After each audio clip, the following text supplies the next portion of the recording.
What's up mga kasiklista? Welcome back sa ating channel.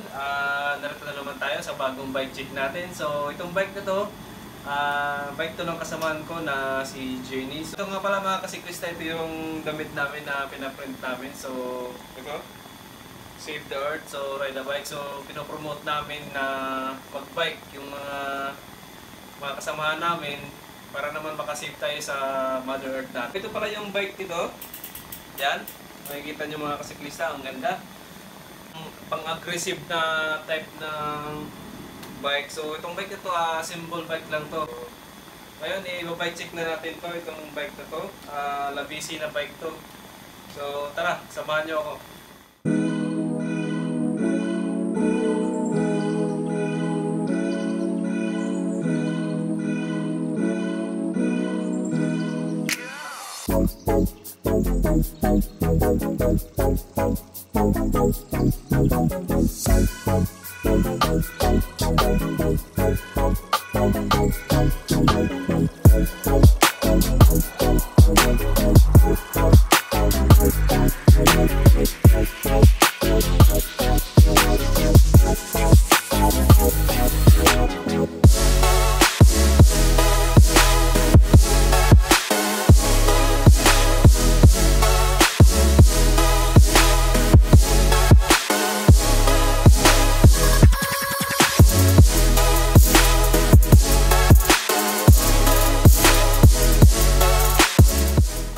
Hello mga kasiklista, ito na yung bike natin. So i-review na natin, check natin kung ano yung mga parts nito.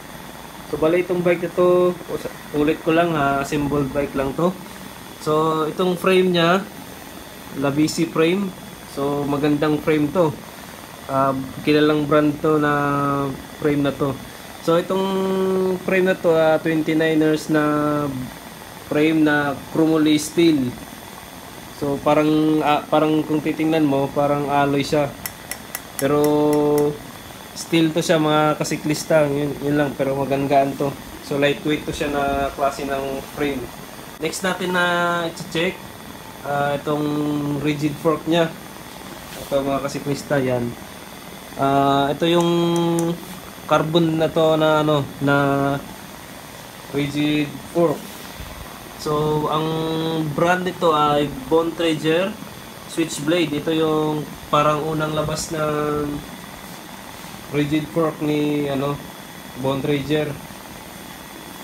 So, 29er din to. So, ibang design nito eh. Yung sa mga bagong labas na rigid fork ngayon is siya, yung parang lang siya, yung manipis lang. Ito kasi parang parang naka suspension fork yung design niya. Ganyan. Nakabuka. Kumpara sa mga bago ngayon na labas, iba. Tapos sa drivetrain tayo. Yan. So ang gamit niya na drivetrain ay SLX. Hindi ko lang sure kung anong model to. Pero ang niya 1x bilangin natin mga kasiklista, 1, 2, 3, 4, 5, 6, 7, 8, 9, 10, 11. So 1x11 yung niya sa drivetrain niya. So ito SLX to.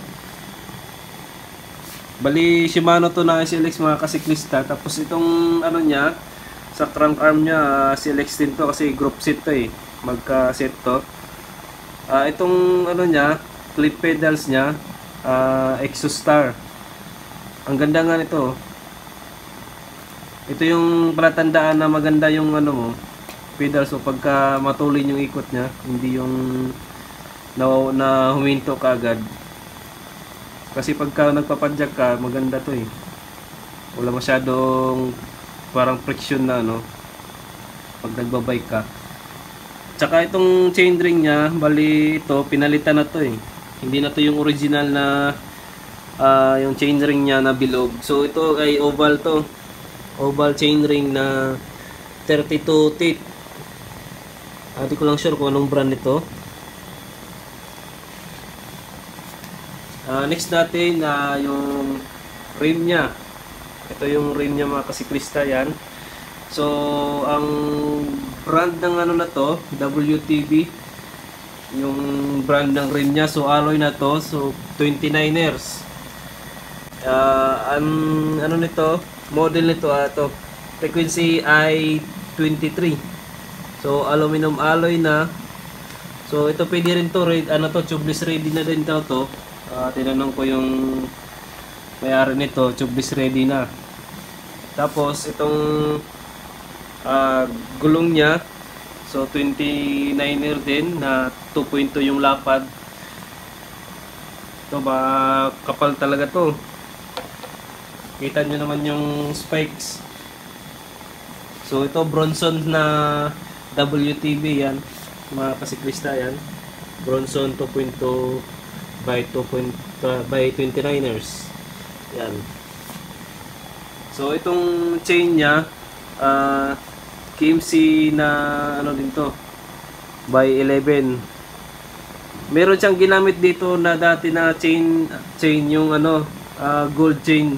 Din lang niya kinabit ulit eh, kasi parang ano, may issue ata.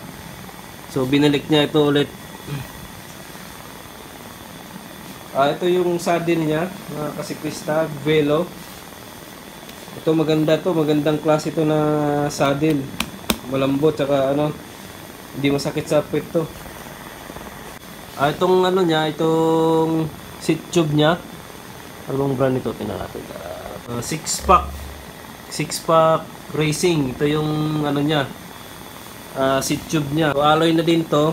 Tsaka yung seat clamp niya dito, ano, naka-fix to eh. Ayan o, naka-weld. So talagang dito mananakaw.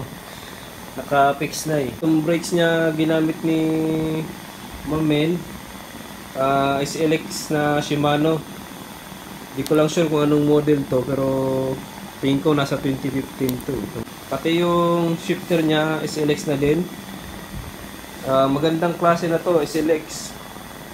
Itong brake lever niya, yan, maganda to kasi ano, feeding 2 finger at saka 1 finger lang. Kasi pagka yung ibang mga bike sa mga mumurahin lang, minsan kasi tagtatluhan yung gamit mo, kaya wala ka ng grip na hinahawakan dito. Kasi pagka nag-ride ka ng mga ano, trail, kailangan mo ng may grip din, tsaka ito, isa lang ginagamit. Kasi pagka dalawa o tatlo, wala ka ng pwersa dito sa handle mo, may chance na mabitawan mo yung monobela. Kaya maganda tong ganito. Brake calipers nya, yan. Yan. So ito yung brake calipers nya, mga kasiklista. Yan, SLX. So meron na siyang yung ano nya, yung balan ng ano nya, yung brake pads nya, may kasamang fins. Yung to, kasama din to nagpapalamig, parang cooler din to eh. So pag umiinit yung pad, ano to, kasama din to na nagpapalamig. Yan, may parang ano siya, makita nyo yan, may parang grill siya.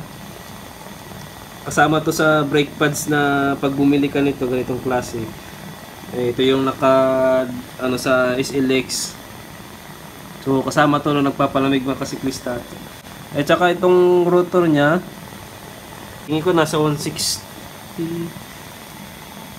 Nasa 160 lang din to, mga kasiklista, itong rotor nya.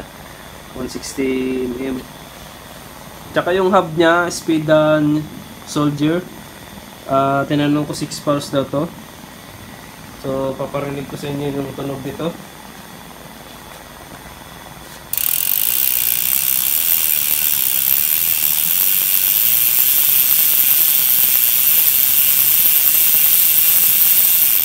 So yun yung tunog niya pagka nag-freewheeling siya. So matining yung ano, hindi siya yung ano, tunog mamaw na hubs yung na binibili ngayon.